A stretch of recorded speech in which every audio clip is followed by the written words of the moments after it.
Good morning to all. आज हम सब पढ़ेंगे श्रेमोशी भाग 2। पाठ का नाम है सुभाषितानी। प्रस्तुत पाठ ऐसे 10 सुभाषितों का संग्रह है जो संस्कृत के विभिन्न ग्रंथों से संकलित है। इनमें परिश्रम का महत्व, क्रोध का दुष्प्रभाव, सभी वस्तुओं की उपादेयता और बुद्धि की विशेषता आदि विषयों पर प्रकाश डाला गया है। अब श्लोक संख्या 1। आलस्य ही मनुष्याणां शरीरस्थो महान रिपु नास्ति उद्यम समो बंधु कृत्वा यम नावशीदति। अर्थात मनुष्यों के शरीर में रहने वाला सबसे बड़ा शत्रु आलस्य ही है। परिश्रम के समान बंधु अर्थात भाई सगा संबंधी नहीं है, जिसे करके मनुष्य दुखी नहीं होता। अन्वय मनुष्याणां शरीरस्थ महान शत्रु आलस्यम उद्यम समः बंधु नास्ति यम कृत्वा न अवसीदति। अब श्लोक संख्या 2 को देखेंगे। गुणी गुणम वेति न वेति निर्गुणो बलिबलम वेति न वेति निर्बलः पीको वसंतस्य गुणम न वायशः करी च सिंहस्य बलम न मूषकः। अर्थात गुणवान गुण को जानता है, गुणहीन व्यक्ति गुण को नहीं जानता है। बलवान बल को जानता है, निर्बल बल को नहीं जानता। बसंत के गुण को कोयल जानती है, कौवा नहीं जानता। शेर के बल को हाथी जानता है, चूहा नहीं। अर्थात गुणवान व्यक्ति की दृष्टि में ही गुणों का विशेष महत्व होता है। गुणहीन के लिए तो वे सब निरर्थक ही है। अन्वय गुणी गुणम वेति निर्गुणः न वेति बलिबलम वेति निर्बलः न वेति वसंतस्य गुण पीकः वेति वायसः न वेति सिंहस्य बलम करी वेति मूषकः न वेति। अब श्लोक संख्या 3। निमित्तम उद्देश्य हि यः प्रकोपयति ध्रुवं स तस्यापगमे प्रसीदति अकारण द्वेषी मनुस्तु यश वै कथम जनस्तम परितोषिष्यति।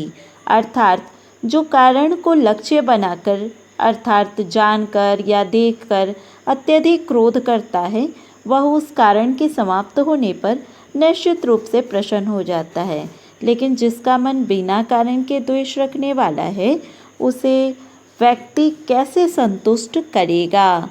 अब अन्वयः यह निमित्तम उद्देश्य प्रकोपयति सह तस्य अपगमे ध्रुवं प्रसीदति यस्य मनः अकारण द्वेषी अस्ति जनः तं कथं परितोषिष्यति। अब श्लोक संख्या 4। उदीरितो अर्थः पशूनामपि गृह्यते हयाश्च नागाश्च वहन्ति बोधिताः अनुक्तम् अप्योहति पंडितो जनः परंगित ज्ञानफला ही बुद्धया। अर्थात पशु के द्वारा भी कहा गया अर्थ या विषय ग्रहण कर लिया जाता है। घोड़े और हाथी बोध कराए जाने पर बोझ ढोते हैं। बुद्धिमान व्यक्ति न कहे हुए को भी अनुमान लगाकर समझ लेता है। बुद्धियाँ दूसरों के द्वारा किए जाने पर संकेत से उत्पन्न ज्ञान रूपी फल वाली होती है। अर्थात दूसरों के संकेत से ही गूढ़ अर्थ को समझ लेती है।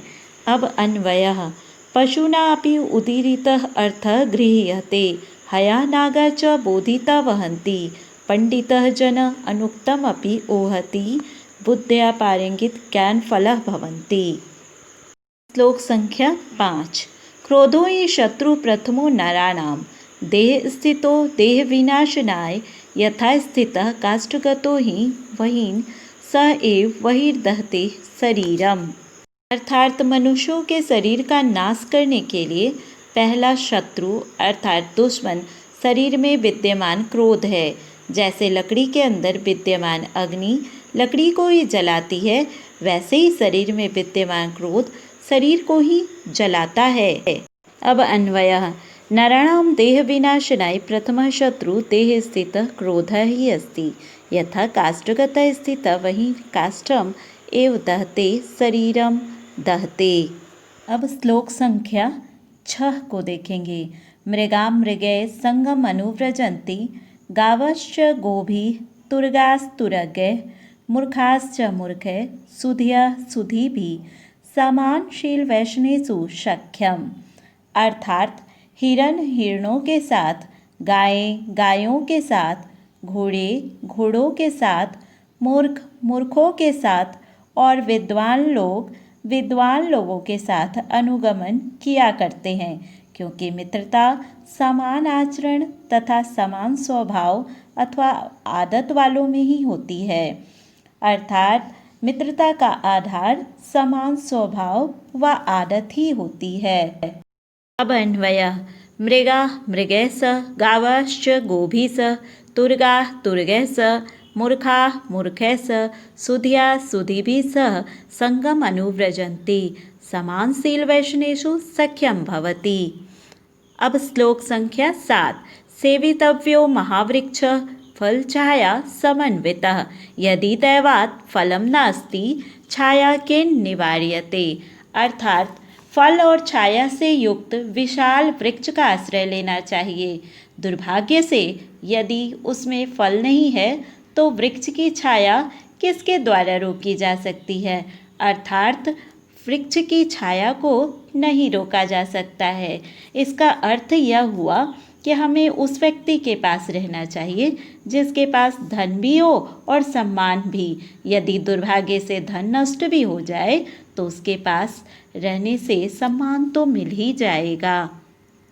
अब अन्वयः फल छाया समन्वितः महावृक्ष सेवितव्यः दैवात् यदि फलं नास्ति वृक्षस्य छाया केन निवार्यते।